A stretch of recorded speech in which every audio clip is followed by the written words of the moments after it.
Dahil wala naman ako makuha ng matino sa paligid, kaya langit na lang ang aking binidyohan, guys. Actually, meron ako nakita dyan na may nakita akong heroplano, pero hindi ko siya nakuhanan, hindi ko alam kung bakit. Umiwas yata sa camera.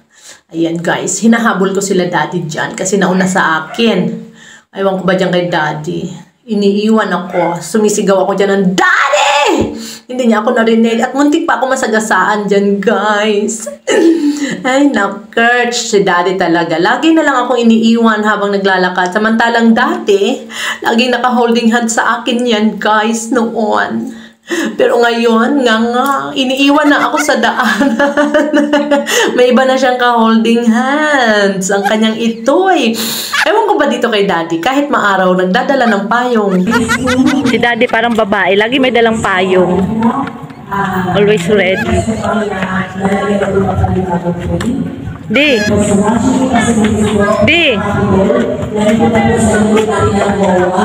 Yung una po natin ay sa taas po, nakita niyo po ba, nakapag-share na kayo ng ating kabilang overboard. Nandito na po yung ating CR na medyo maganda rin po yun, galing po sa Capitolio. Tapos nandito po sa likod po natin ng mga galing po din ng Capitolio po. So yun po yung mga project po natin. Di, may ano yung likod mo? May ano yung likod mo? Wait na elepante.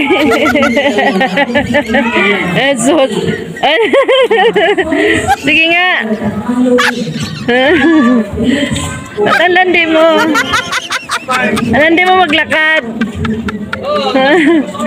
Sexy na likod ni daddy. May puwet ng elepante.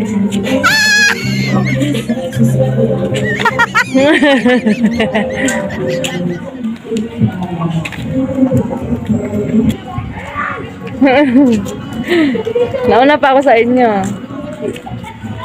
Nakakainis ka. Uy, suplado. Nakakagigil. Daddy, tumingin ka. Sigat ka kaya.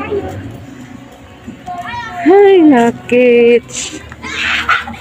Di, sandali nga. Wala ko mapwestuhan.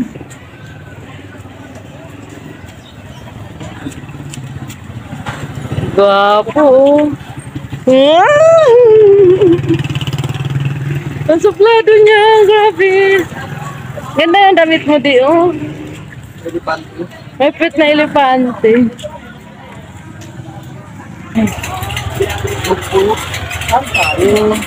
Puro likod. Hindi, puro likod.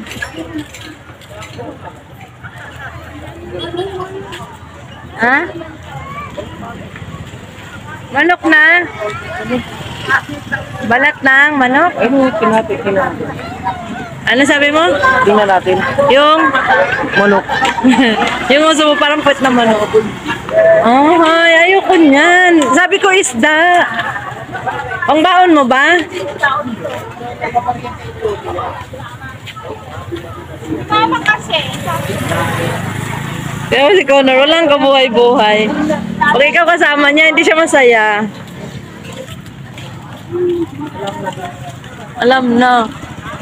Hindi mo kasi binibilhan ng laruan. Danoy. Hi. Ang suplado ng mag-amang to. Nandito na kami sa palengke.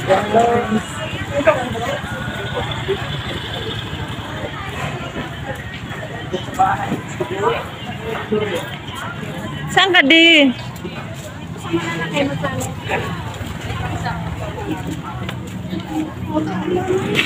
Wow!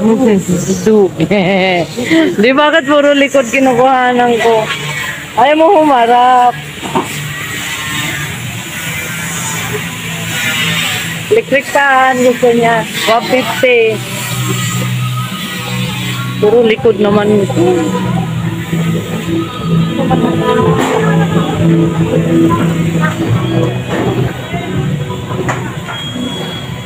Dito kami sa kabila, guys, kasi walang ganong isda.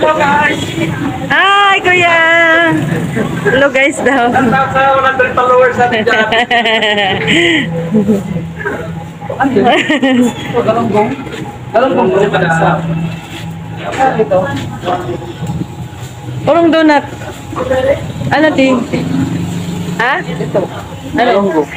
Galonggong. Ayan guys, nakabili kami ng fish dito naman kami sa gulayan ni ate.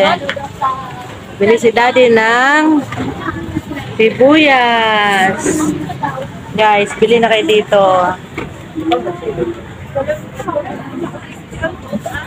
Tatlo lima. 3-5? Liwanag ng camera ko dito. Luya. Ito ano lang. Buti yan. Buti lang. Gano?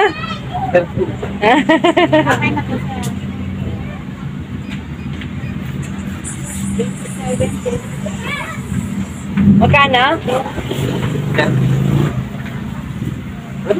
Wala na guys. May shop pa tayo, di ba? Hindi ka. Doon lang. Ito. Ang bagong supply oh. Ito guys, galing kami palengke ni daddy. Ayan. Naglalakad na kami pa uwi. Tapos yung nakaping si Madam Tess Barrios Floresca. Ayan, nasa lubong namin. For the first time, ngayon lang kami magkikita. Ayan. O, sabi ko sa iyo, Madam, maliit ang mundo para sa ating dalawa. Makikita rin kita. So, dahil nauna si daddy naglakad sa amin, nakilala niya raw si daddy na sabi niya, ano daw, ito yung asawa ni ano. Hindi niya maalala pangalan ko. So, ayun, nakilala niya. Nakita niya ako nasa likuran, nasa hulihan.